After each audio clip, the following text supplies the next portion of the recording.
नमस्कार दर्शकों, मैं प्रेयसी और आप देख रहे हैं द प्रिंट लाइन्स। चलिए नजर डालते हैं आज की 5 बड़ी खबरों पर। प्रधानमंत्री नरेंद्र मोदी ने इंडिया मोबाइल कांग्रेस के 7वें संस्करण के दौरान देश भर के चुनिंदा संस्थानों में 100 नई 5G लैब का उद्घाटन नई दिल्ली स्थित प्रगति मैदान के भारत मंडपम में किया। इस अवसर पर पीएम मोदी ने कहा कि आने वाला भविष्य एकदम अलग होगा। अभी कुछ मिनट पहले मैंने यहाँ एग्जीबिशन में लगे कुछ स्टॉल्स देखे। इस एग्जीबिशन में मैंने उसी फ्यूचर की झलक देखी, चाहे टेलीकॉम हो, टेक्नोलॉजी हो या फिर कनेक्टिविटी,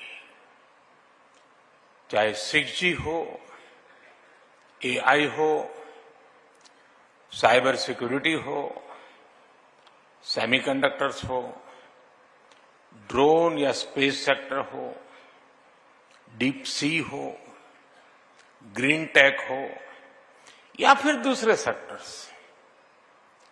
आने वाला समय बिल्कुल ही अलग होने जा रहा है और ये हम सभी के लिए खुशी की बात है कि हमारी युवा पीढ़ी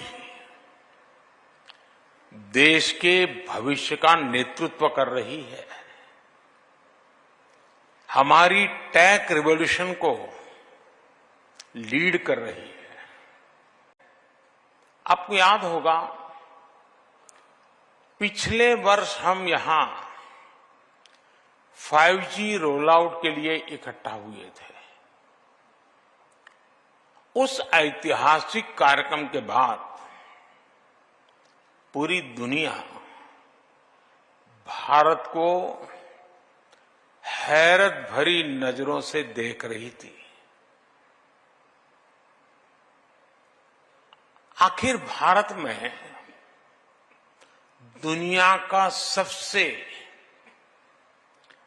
5G fast 5G roll out हुआ था,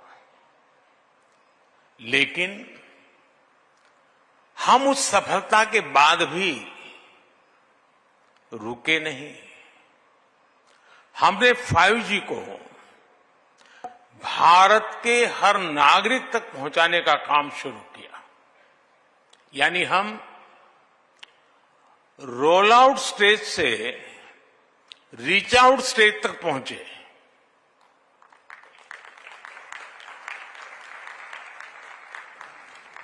साथियों, 5G लॉन्च के 1 साल के भीतर ही भारत में करीब 4 लाख 5G बेस स्टेशंस बन गए हैं।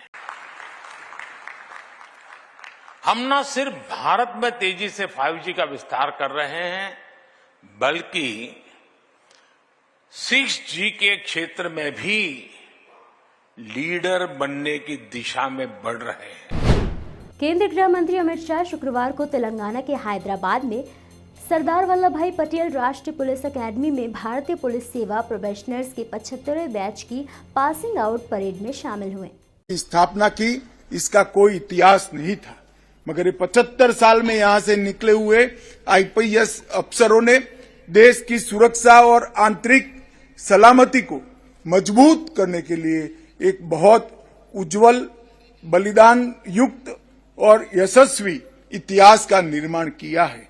मेरे सामने जो प्रशिक्षु खड़े हैं, उन लोगों की ये जिम्मेदारी है कि 75वें बैच ये इतिहास को आगे ले जाए और उसमें अनेक नए स्वर्णिम पृष्ठ जोड़े। आज यहां से 175 प्रशिक्षु बेसिक कोर्स प्रशिक्षण पूरा कर बाहर निकलेंगे और यहां भूटान, मालदीव, मॉरिशस और नेपाल के 20 विदेशी अधिकारियों ने भी हिस्सा लिया है और ट्रेनिंग लिया है।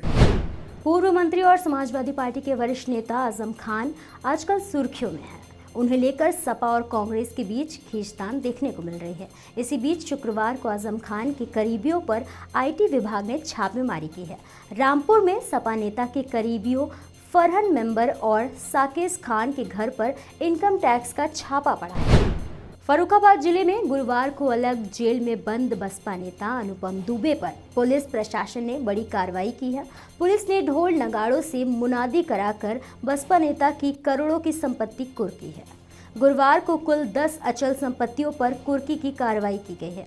पुलिस के मुताबिक कुर्की गई इन संपत्तियों का बाजार मूल्य करीब 10 करोड़ 60 लाख रुपए है। बता दें कि बसपा नेता और उनके करीबियों की अब तक करीब 100 करोड़ की संपत्ति प्रशासन कुर्क कर चुकी है। इजराइल और हमास के बीच युद्ध का आज 21वां दिन है। 7 अक्टूबर को अकारण हमले के बाद से हमास लगातार तबाही झेल रहा है। गाजा में बने आतंकी ठिकाने खंडहर में तब्दील हो चुके हैं। इजराइल एक एक कर हमास के आतंकी ठिकानों और उनके कमांडो को ढेर कर रहा है। दरअसल 26 अक्टूबर को इजराइल एयरफोर्स द्वारा हमास के 3 अन्य आतंकियों को मार गिराया गया। ऐसी ही महत्वपूर्ण खबरों को देखने के लिए जुड़े रहिए द प्रिंट लाइन्स के साथ।